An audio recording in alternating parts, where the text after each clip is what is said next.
Hello and welcome to Dateline Abuja. I am Kayla Megwa. We begin with all the major stories making the rounds from Nigeria's seat of power. President Muhammadu Buhari met with the leader of the ruling All Progressives Congress, Bola Tinubu.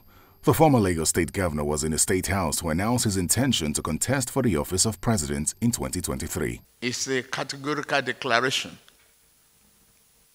You've gotten that truth from me that I've informed Mr. President of my ambition. I don't want to discuss individuals now.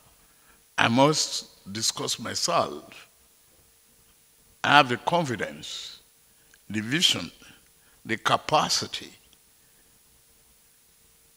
to build on the foundation of Mr. President and turn Nigeria better. I've done that with commitment and unyielding, in Lagos State. You've seen that experience and the capacity to turn things around, and that is what we are doing. The confusion, the drift of the past in PDP is being corrected, and you can't, take away from that. The president also met Governor Dave Umahi of Ebonyi State, who also came to inform the president of his intention to contest for the office of president in 2023. I told Mr. President that if the party throws the ticket open or the zone to southern part of Nigeria, that I believe that with what I put in place in the past 6 years plus, that I will be running for presidency on the platform of APC. So I told him, and of course, he believes that whoever that wants to run for president of this country must have to consult widely and go to all the leaders. And we must do everything to remove ethnicity and our religion.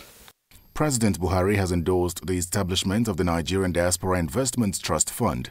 He made the announcement at the presentation of a compendium entitled Plus 600 Diaspora Icons at 60, published by the Nigerians in Diaspora Commission. This compendium is a historical record of the worth of our compatriots globally.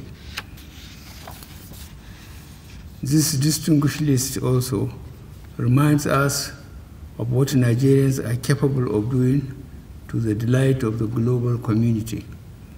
Irrespective of the few bad eggs among us, and every nation has such bad eggs, Nigeria remains a great country populated by great people, living at home or abroad, making us proud. The president bade farewell to the outgoing ambassador of Burkina Faso to Nigeria, Mr. Piabie Fermin Gregoire Ndo. The brief ceremony was attended by the Minister of Foreign Affairs, Mr. Jeffrey Onyama, and the Special Advisor to the President on Media and Publicity, Mr. Femi Adesina. The president was in Ogun State during the week for a one-day official visit. While in the state, he commissioned several projects executed by the administration of Governor Dakpo Abiodun. He was joined by the governors of Yobe, Ekiti, Ondo, and Osun states. The president seized the opportunity of his visit to the southwest region of the country to pay a condolence visit to the family of the late head of the interim national government, late Chief Ernest Shonekan, in Lagos State.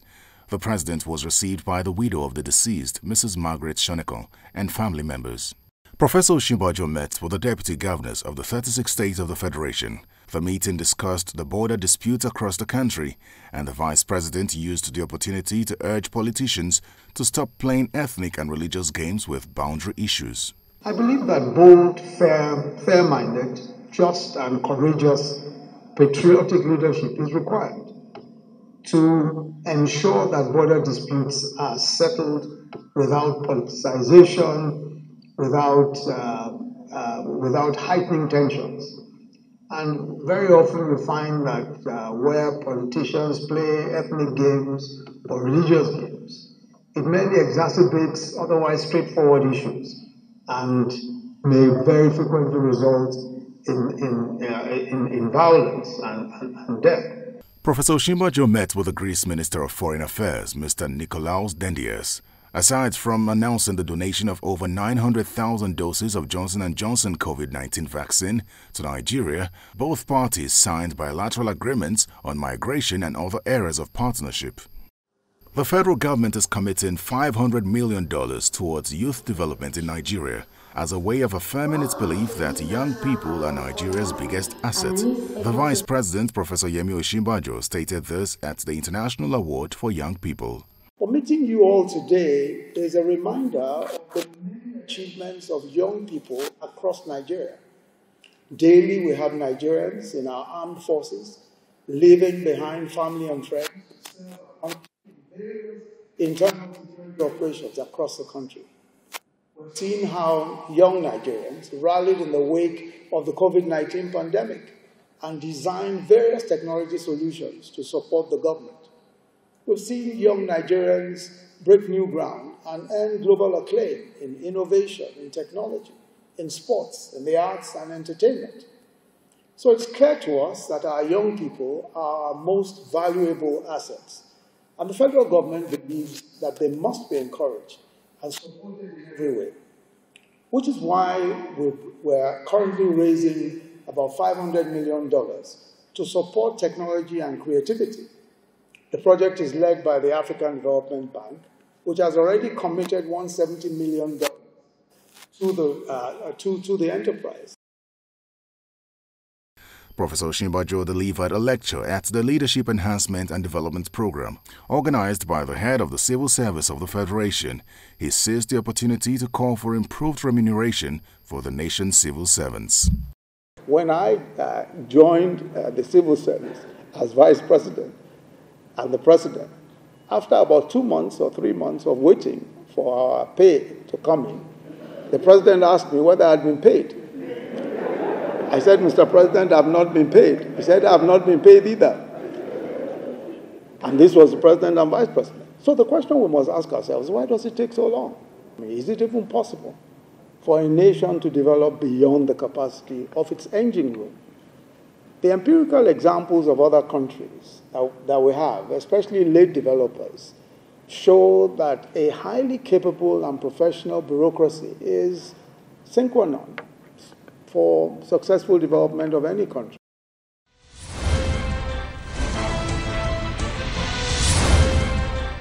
Welcome back. Let's talk small businesses. Micro, small and medium enterprises to be precise. The backbone of Nigeria's economy. In 2020, the Nigerian Bureau of Statistics stated that a total of 39.7 million micro, small, medium enterprises in Nigeria contribute 46.3% of the country's gross domestic product. This is a sector not to be toyed with. We went to see some of these businesses and hear firsthand from these business owners what their challenges are, if they've benefited from any of these interventions from the government, and if they have, were the interventions sufficient? Garki Market is one of the major shopping spots for food items in the nation's capital. From yams to vegetables, men and women alike engage in small businesses in this market. They are part of the over 400,000 micro, small and medium enterprises in the nation's capital. That's according to a joint survey from the Small and Medium Enterprises Development Agency of Nigeria and the National Bureau of Statistics in 2017. For most of the traders here, the economic situation is impacting the purchasing power of their consumers, hence the low sales they are recording. The challenges we are facing is that there is no money. Yes, if we need money now, it's that the business will flow all over. People can come different places and buy different varieties as they want. But the thing is that there is no money. For the year, the business is very dull. This year is somehow. Even the customer we are expecting, we don't see anyone. Majority of offices, when you go, they will tell you that no. They don't have paid for that. They are not buying rice. And if you can watch, it's only rice to sell. And the business this year is not moving as it is other years. But nobody can tell now. We'll be managing. Anyone who get will take it like that. For a bag of garri then, I used to buy 10,000, 9,000 naira. Now, I'm buying 16,500, 17,000 naira. Jebu garri, same thing with Jebu garri. Beans, also. By this time last year, we were buying a bag of honey beans like this.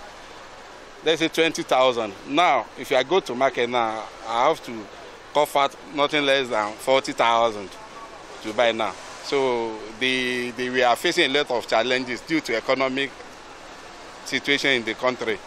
The increment in the diesel, gas that used to supply our goods to us too is not helping matters.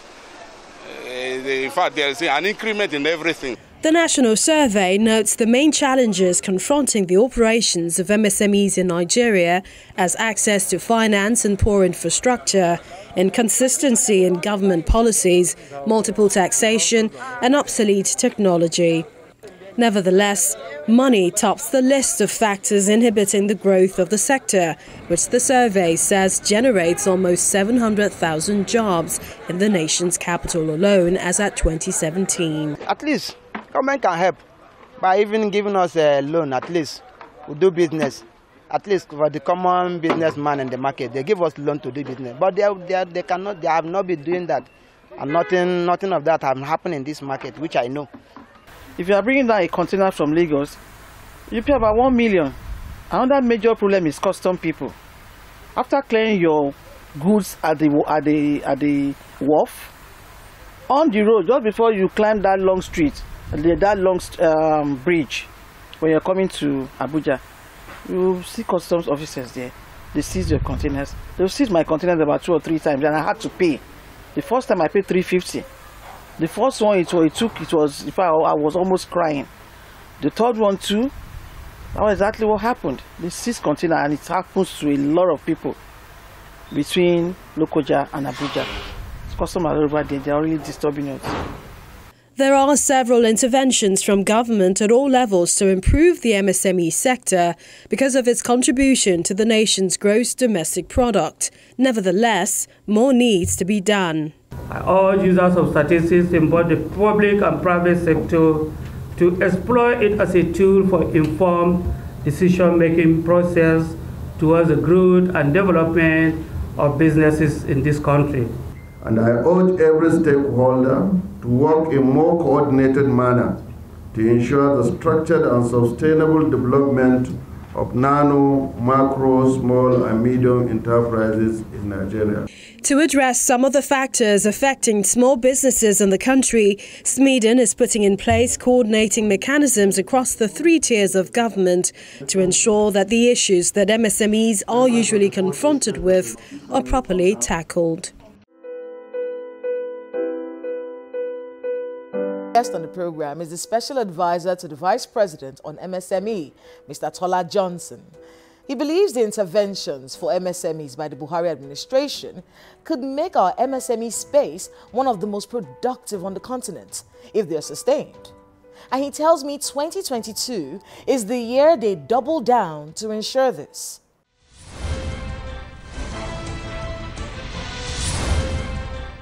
Mr. Johnson, welcome to Dateline Abuja. Thank you very much. You know, we've had a lot of conversations last year about MSMEs because of the programs that your office has been having throughout 2021. Talk to us about some of the achievements then and what the plans are for 2022. Yeah, I think it's the right time to wish you a Happy New Year. I don't think we've actually met this year. Happy New Year. Yeah. If you recall, last year, 2021, we're trying to establish some of the share facilities. You actually did 5? Yes, we did 5 in 2021. And then hopefully there should be about 10 to 12 in 2022. Now, the purpose of establishing these share facilities, you see, it's very easy for governments all over the world to establish or commission projects. Now, the monitoring aspect of it and ensuring that that project commission serves its true purpose is also very key. Now, you have government schemes that were easily established and 2-3 years down the line are no longer functioning. So we do not want this to be the case for the shared facilities. So it is the reason why we get a report from all the shared facility managers once every month. It's like an internal auditing, telling us what is going well and what is not going so well.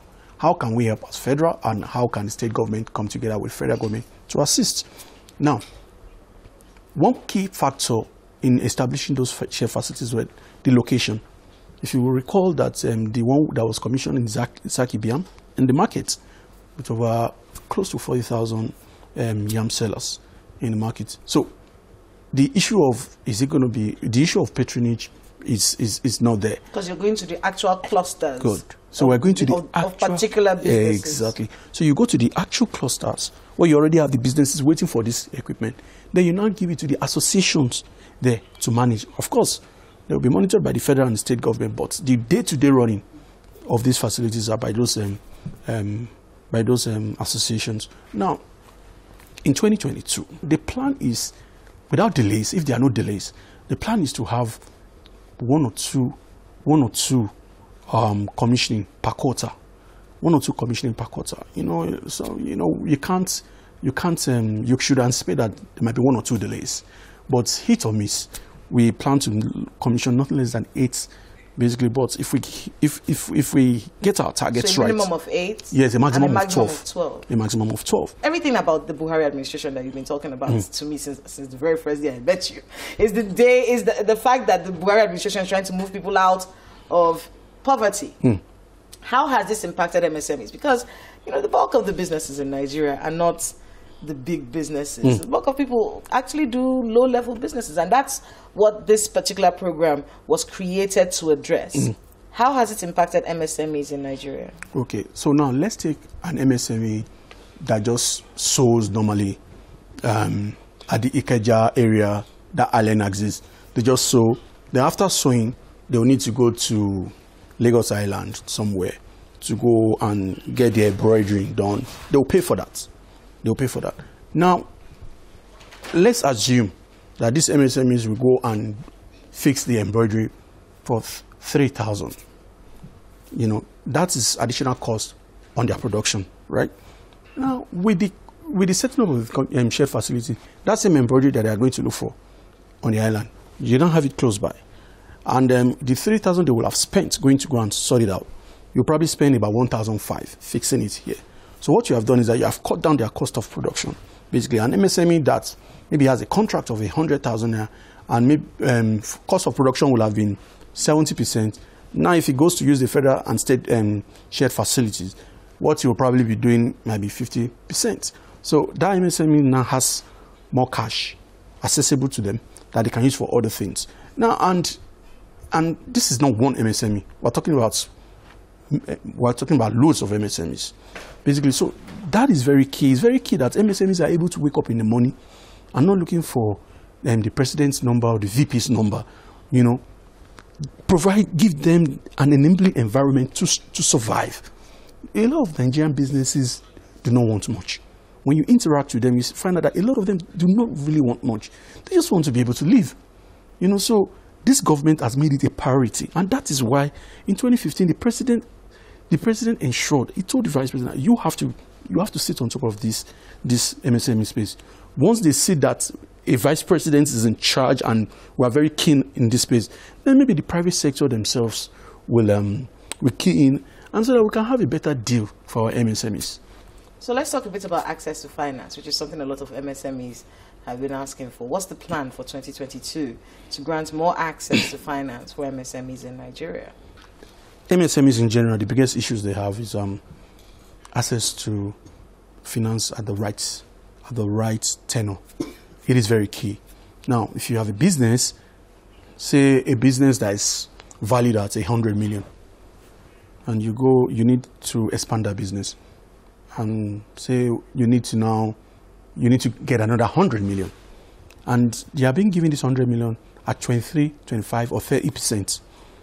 To be honest, not a lot of businesses can sustain at that level, basically. So now imagine the small businesses that are valued at 1 million, 500,000, basically speaking. So what you've just raised now is the biggest, is what we as a government are trying to deal with in 2022. We just last December, when His Excellency convened a meeting of the MSME stakeholders of the National MSME clinics. This was what he tabled down to them and said, listen, we need to try and ensure that we drive down, say for instance, the cost of loaning and getting money for MSMEs. No business can thrive at 25%, 30%, 20%. We need to ensure that it's single digit and is sustainable at that level. So we are working together, not just with the likes of Bank of Industry, Nexim Bank, DBN. We are also working together with other private sector to ensure that for once, let's nail this. The CBN has tried. You see, for almost a decade, the CBN encouraged this MSME fund at 9%. But you see, a lot of those banks were not, they were not collecting that money and they were not marketing it because it wasn't attractive to them. So we are working together. Both and they're very risky. Yes, and they are very risky. So what needs to happen is that there needs to be a guarantee, you know, sort of a de-risking fund. Now, if you take 1 million from me, if you guarantee 500,000, I guarantee 500,000, you know that, God forbid, if that loan goes bad, it's 500,000. Do you understand? So we need to have that. And discussions are ongoing at very high level. I can assure you that in not too long, you probably hear policies that would ensure that MSMEs in this country have a better deal with regards to access to finance. Is very key. Well, good luck with the work that you do, and thank you so much for being with us on Dateline Abuja. Thank you very much.